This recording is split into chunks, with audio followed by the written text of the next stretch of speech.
Assalamualaikum warahmatullahi wabarakatuh. Halo everyone. Mari kita belajar dan memahami apa sih teori hegemoni Gramsci itu.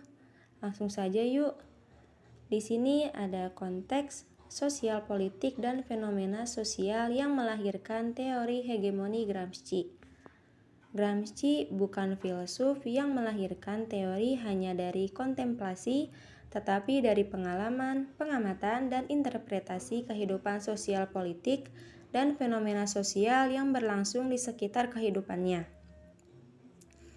Untuk mengetahui konteks sosial politik dan fenomena sosial yang melatar belakangi kemunculan teori hegemoni Gramsci, maka harus dilacak perkembangan kondisi sosial politik di Italia pada masa kehidupan Gramsci.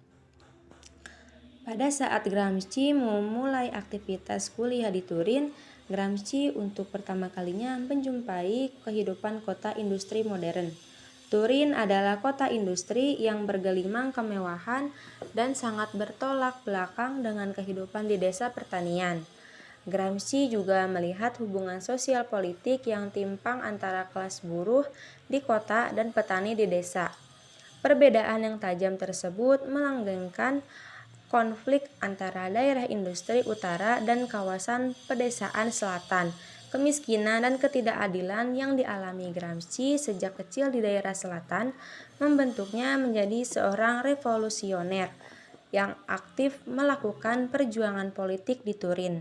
Gramsci tidak hanya menuangkan ide-ide intelektual, tetapi juga terlibat dengan organisasi-organisasi massa militan.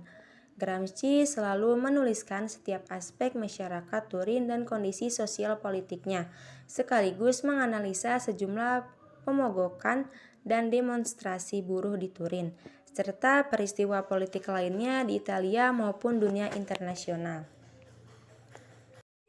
B. Pemikiran politik dan teori sosial yang mempengaruhi. Gramsci adalah seorang sosialis. Karenanya pemikiran-pemikiran Marx dan Engels sedikit banyak mempengaruhi pemikiran politik Gramsci. Pemikiran Marxisme klasik yang dikembangkan Marx dan Engels yang cenderung memandang institusi-institusi politik sebagai cerminan struktur ekonomi menjadi titik perhatian Gramsci. Pandangan yang disebut ekonomisme ini dinilai menghalangi pemahaman tentang watak dominasi kapitalis dan strategi yang dibutuhkan untuk mengakhiri dominasi dan bergerak menuju sosialisme. Lenin mengajukan kritik terhadap Marxisme klasik, tapi pemikiran Gramsci lah yang menyempurnakan kelemahan-kelemahan titik Lenin terhadap ekonomisme. Salah satu bentuk ekonomisme adalah pandangan bahwa sejarah bergerak secara otomatis dan tidak terhindarkan, mengikuti pertumbuhan dan perkembangan kekuatan-kekuatan produksi yang terus berlangsung. Ekonomisme meyakini bahwa kapitalisme akan menuju krisis dan kehancurannya diri sendiri, disebabkan oleh perkembangan dan pertentangan kekuatan-kekuatan dalam dan hubungan produksi dalam sistem kapitalisme yang terus membesar. Salah satu asumsi dalam ekonomisme adalah bahwa kaum proletar dalam sistem kapitalis makin lama akan makin dimiskinkan dan pada akhirnya akan memberontak dan mengobarkan revolusi untuk mengakhiri situasi yang menyengsarakan tersebut. Revolusi proletar dipandang sebagai sesuatu yang tak terhindarkan dan para penganut komunisme harus menunggu situasi revolusioner terhadap dan bersiap bertindak ketika situasi itu terjadi. Selanjutnya yaitu pertanyaan teoritis yang diajukan. Pemikiran-pemikiran Gramsci secara umum bertumpu pada pertanyaan seputar bagaimana cara melahirkan masyarakat sosialis yang bebas dari dominasi dan eksploitasi.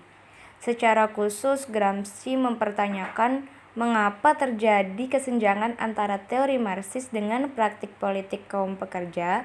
Dengan kata lain, mengapa kekuatan kaum borjuis tidak berakhir, sementara Gramsci sendiri meyakini bahwa kapitalisme telah matang dan prakondisi sosial serta ekonomi untuk transisi menuju sosialisme telah siap. Gramsci juga mempertanyakan bagaimana caranya menutup kesenjangan tersebut, dengan strategi apa sebuah partai revolusioner menumbuhkan dukungan dan mencapai kekuatan penuh dalam masyarakat kapitalisme yang telah maju.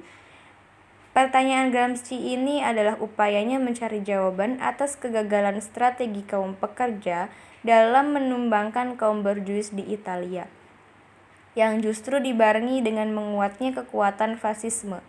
Gramsci mempertanyakan mengapa masyarakat Italia justru mendukung fasisme dan bukannya sosialisme. Mengapa di Italia pihak yang berkuasa baik negara maupun kaum borjuis mampu mendapatkan konsensus atas kekuasaannya terhadap mayoritas masyarakat? Pertanyaan-pertanyaan teoritis inilah yang menentukan pemikiran Gramsci dalam melahirkan teori hegemoni. Pembahasan yang terakhir yaitu jenis dan lingkup realitas sosial teori hegemoni Gramsci.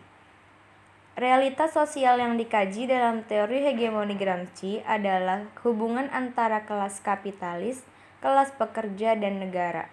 Hubungan yang dimaksud adalah hubungan kekuasaan dan dominasi yang dicapai melalui kekuatan koersif maupun konsensus dalam masyarakat sipil maupun masyarakat politik atau negara. Teori hegemoni Gramsci adalah teori makro yang menganalisis hubungan-hubungan antara sistem ekonomi produksi, negara atau political society, dan masyarakat sipil atau civil society.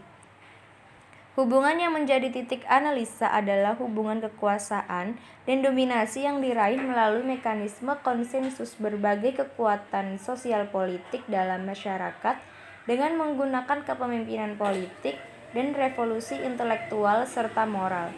Gramsci dalam pembahasan teorinya meletakkan kekuatan ide atau ideologi dan kesadaran kolektif sebagai penggerak perubahan sosial. Karenanya dapat dikatakan bahwa lingkup realitas sosial yang dikaji dalam teori hegemoni Gramsci bersifat makro subjektif. Everybody put your hands in the air.